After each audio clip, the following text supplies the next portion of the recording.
No doubt, the abnormal has become the normal in Nigerian election process.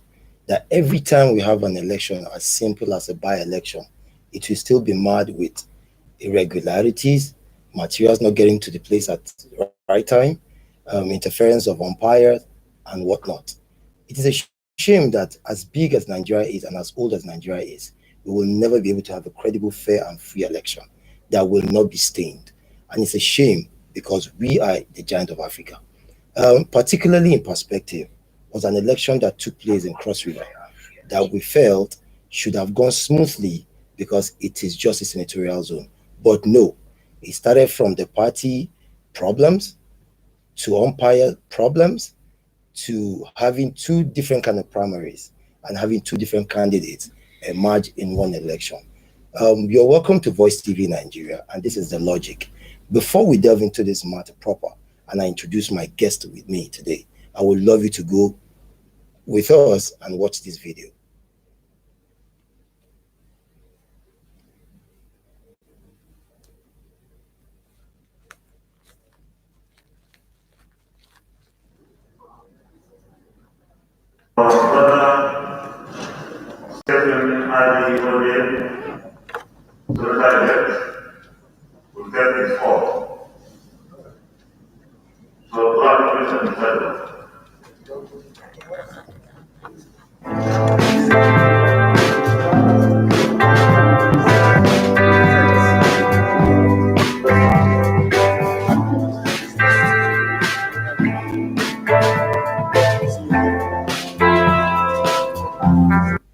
Now, you've seen one of the candidates I was referring to. That's Dr. Stephen Ode, Cross River Senatorial District, the North. Here with me today is Dr. Wambu Gabriel. He is the leader, the DG of Center for Credible Leadership and Citizens Awareness.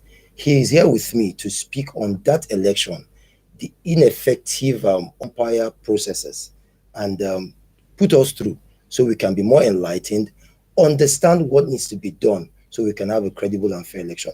You're welcome, sir. Thank you so much for having me. Once again, good afternoon. Good afternoon, sir. Sir, please walk us through that particular day of election. What went wrong? Well, the election itself that took place on the 5th of December went on smoothly. It went on smoothly because the person that is the candidate as at that time of the People's Democratic Party in Cross River North Senatorial District contested, campaigned, and then won that election. But I take you back briefly on the primary election that preceded the election itself. Now, two major contenders were involved in the party primary. That is the PDP party primary for Cross River North Senatorial District election. One is Dr. Steve Ode, and the other is Honorable Jaribe. Now, the People's Democratic Party sent a panel that is made up of 5 persons, the chairman, the secretary, and then 3 other members of the panel.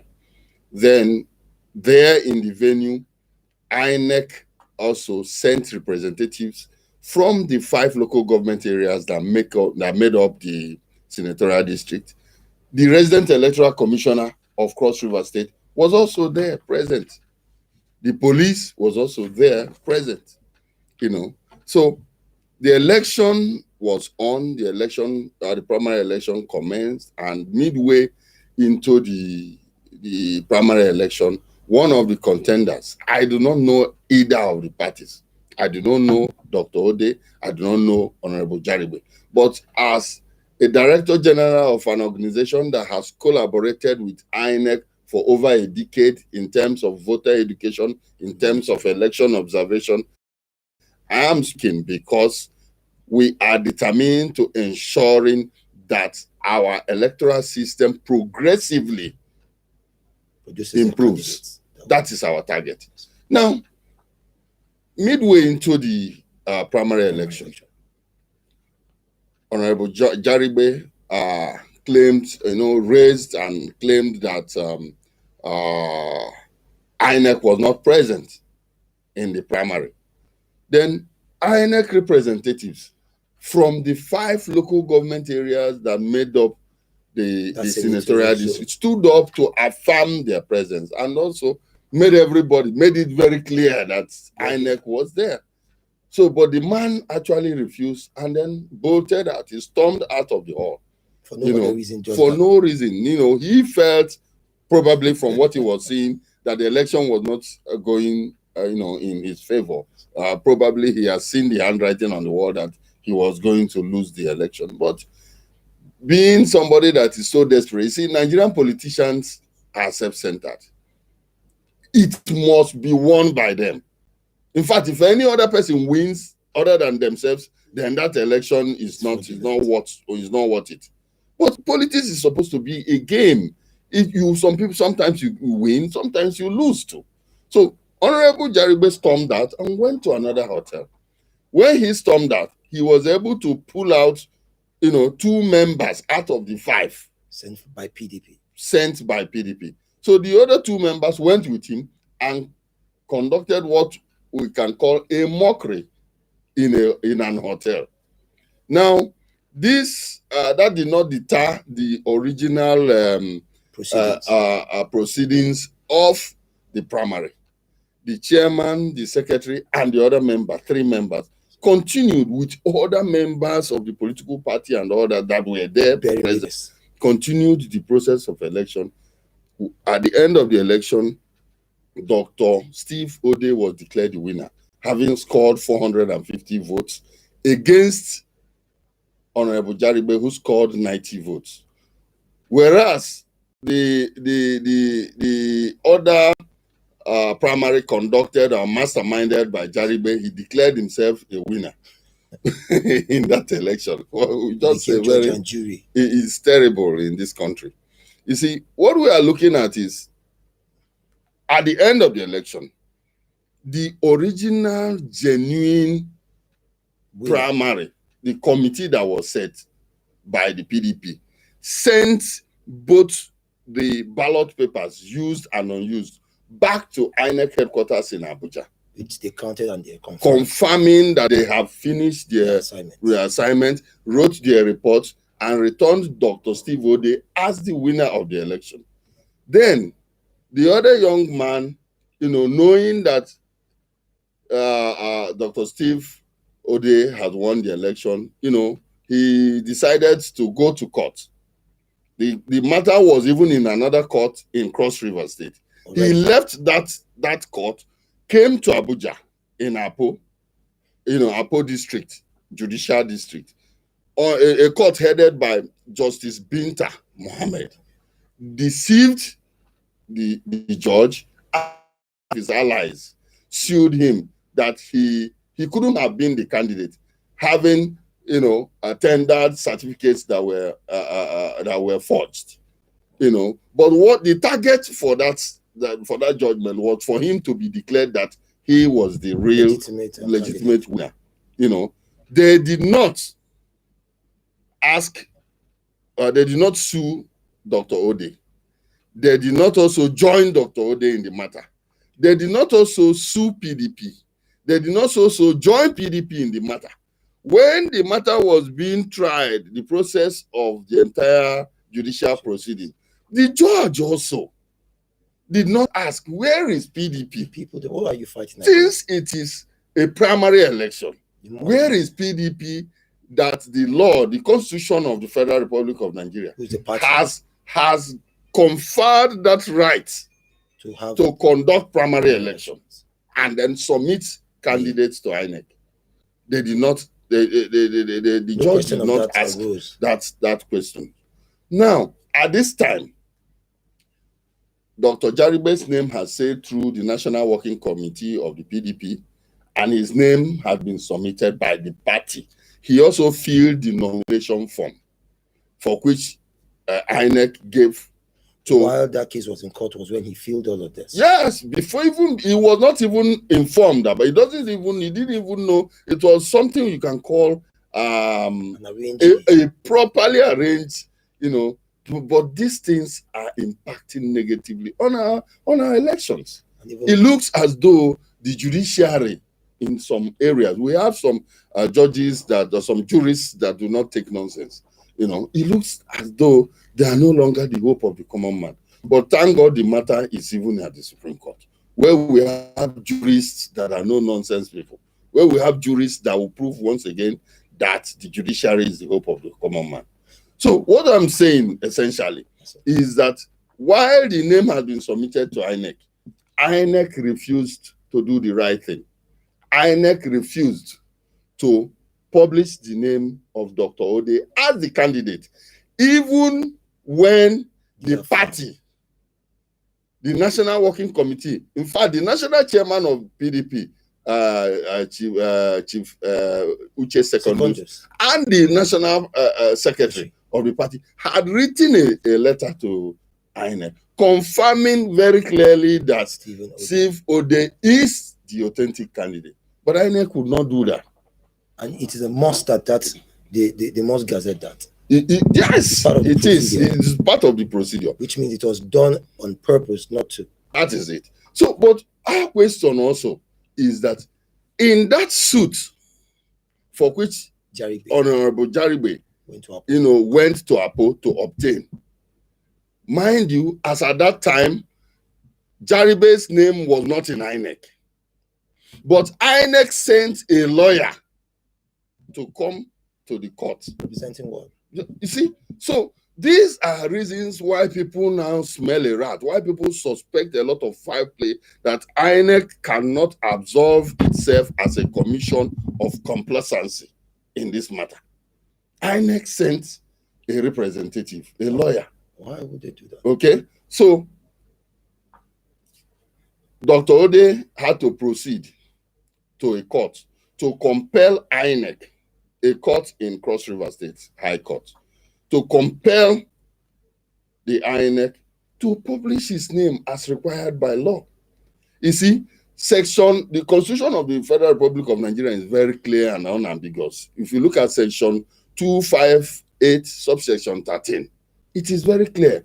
It states that for every person to be declared as the winner of an election, he must have participated in all the processes of election, all the stages of election from the beginning to the end, before you can declare that person winner of an election.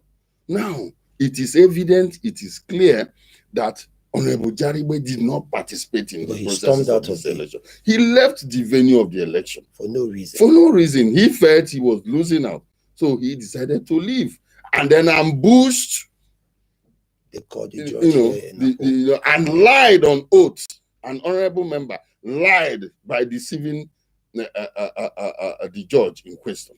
So clearly again, 1 minute, clearly again, it is pertinent to state that the court, the high court he went to in Apo, does not have jurisdiction over this matter.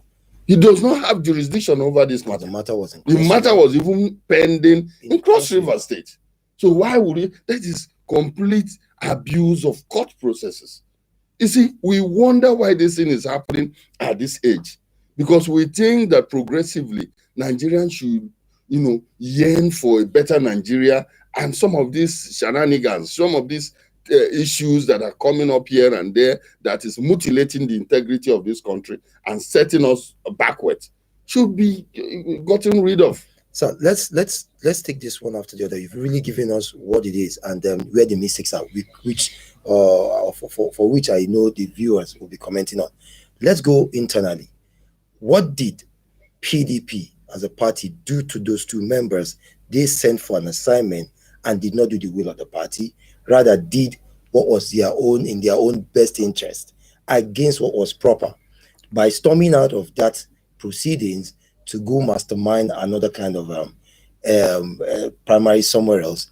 What sanction was meted on them since that process happened?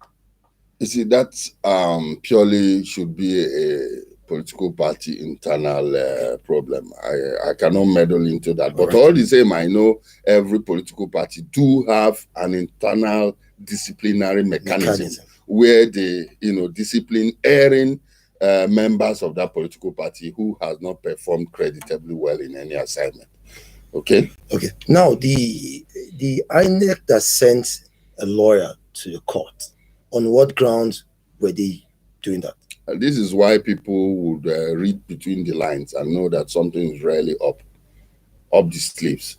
Somebody who did not participate in all the processes of election, somebody whose name was not even submitted to INEC. You know, it's already partisan terrible. From the onset.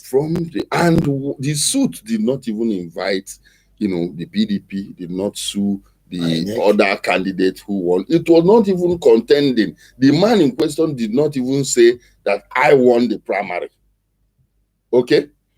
And the person who sued Jaribe in that court is his ally, is one of his boys. You know, we just discovered. Which means that it was just an arrangement, you know, for him to obtain that name that court order targeted at deceiving the entire country. So, as a Center for Credible Leadership and Citizen Awareness, what this election has actually placed us in a bad light before the Committee of Countries. What can we do to change this kind of narrative going forward? Yeah, I think if you watch very clearly the issues that played out in the USA, while Obama was still busy ranting and talking, Donald Trump. The other people, Donald Trump. Yes, sir. Donald Trump was busy, you know, shouting and saying so many things that the election was mad. The institutions continued with what they were doing. All of them ignored him. I mean, the institution bigger than what, man? The institutions are supposed to be formidable and very strong. But in Nigeria, it seems that the institutions, ironically, are weak. We have stronger individuals. And then persons involved in control of some political powers and all that tend to use that machinery of government to control the entire process of everything that goes on in the country. Imagine a president saying that the election is not credible and the institutions continued. If it's in Nigeria, you'll be in jail. You will be arrested and put in an underground cell. For moving forward in the process. It's true. Now, sir, Steve Ode, sir, Dr. Steve Ode, at this level of, he has probably the appeal, the High Court has favored him from what it is now. What is Jaribe's case moving forward with this? No, the issue is that while he was in this court, the processes of election had been concluded and Dr. Steve Ode had already been sworn in and he had commenced legislative duties. It is the Court of Appeal now that even said they should go upstairs. That is, they should go to the Supreme Court to test the matter. But recall also that even in the judgment at the Court of Appeal, the jurists clearly lambasted the entire process and said it's not worth it. But we wondered why they did not nullify. They still affirmed, you know, the pronouncement of the lower court. But all the same, like I told you, we do not want to say anything that affects that would also have anything to do with the decision of the Supreme Court, because the matter is at the Supreme Court. So what we are looking at is matters during the primary election and the matters that were handled in the lower courts. Now, sir, rather than distract the man who is representing the people with all of these cases, if really leadership is actually what they're looking for, from my own point of view and from a lot of Nigerians' view, why won't they allow a wonderful process to sail through without distraction, which is the primary that was already arranged? Why storm out? Now, you stormed out, went to arrange your own primaries, you're now declaring yourself winner. The question is, who witnessed all of that kind of primary, based on what you've just explained to us and what we've read? It seems as if Honorable Jaribe is actually holding on to his straw from what is actually in the open, that yes, INEC was represented, the district, all the delegates were there, fully represented, apart from the two that moved out. I feel PDP at this point should be able to caution one of their own. Like you said, they have a disciplinary mechanism, but it seems it is not really working. And then with this, don't you think it can bring about a disenfranchisement within that area and Nigeria at large? You see, what has transpired in the Cross River North Senatorial District primaries and some of the events that followed it, it's a shame in this country. It's a letdown. In fact, that is why people think that politics is a very dirty game. It's a dirty game because if persons can ambush, a process, hijack it midway, and want to take over and become a senator of a primary you never participated fully, contrary to the provisions of the law 285 subsection 13, like I mentioned earlier. It's very unfortunate. What we are saying is that there is this clamor for the youths to be really involved in politics. You saw the NSAS movement, you saw actions and the activities that have been taking place. Look at Dr. Ode. He's a lawyer by profession and a PhD holder, somebody that has been voted for by his constituents, and somebody is preventing wasting delay tactics and all that, thinking he can achieve success through the shortcut. It's very unfortunate in this country. So, like I said, as the leader of an organization that is talking about credible leadership and citizen awareness, please advise politicians going through processes of elections like this, so as to forestall this negative narrative that will probably discourage people from enjoying the process of electioneering, and umpires who seem to want to interfere, or representatives of these umpires who, rather than do what is laid down for them to do as a procedure, and do otherwise. Yeah, thank you so much. You see, it's pertinent I mentioned here that Professor Mahmood Yakubu, the INEC chairman, is a man of impeccable character. The man is a disciplined man. He has steered the activities of INEC to a very great height. Now, but there are some very desperate politicians who are determined to rubbish all his good works, who are determined to create a scenario that would undermine all his efforts. Really, I tell you, all the time we see INEC improving on previous elections. But the inability of Nigerian politicians to obey the rules, the simple rules that govern the conduct of elections, is the problem we're having. That does not rule out the fact that you could have one or two bad eggs in INEC who are compromising and trying to rubbish the entire effort. That is a fact. But I'm telling you about the person called Professor Mahmood Yakubu, that I know that is determined to right the wrongs and move Nigeria to the next level. But all the same, it is pertinent that Professor Mahmood Yakubu takes another look at this matter and then see how he will come to cleanse the entire system in INEC. Flush out some of the persons that are mutilating his integrity, because this thing is just a shame, a big shame. Nigerians, you've heard, and we'll keep talking about this until the rightful person enjoys his time in the office. Because once you don't partake in the process, don't reap anything from that, and don't cause distractions. Thank you once again for joining Voicetv Nigeria on our program. Please subscribe and click on the like buttons for future episodes. Thank you for coming, sir. You're welcome. Thanks for having me. Yeah.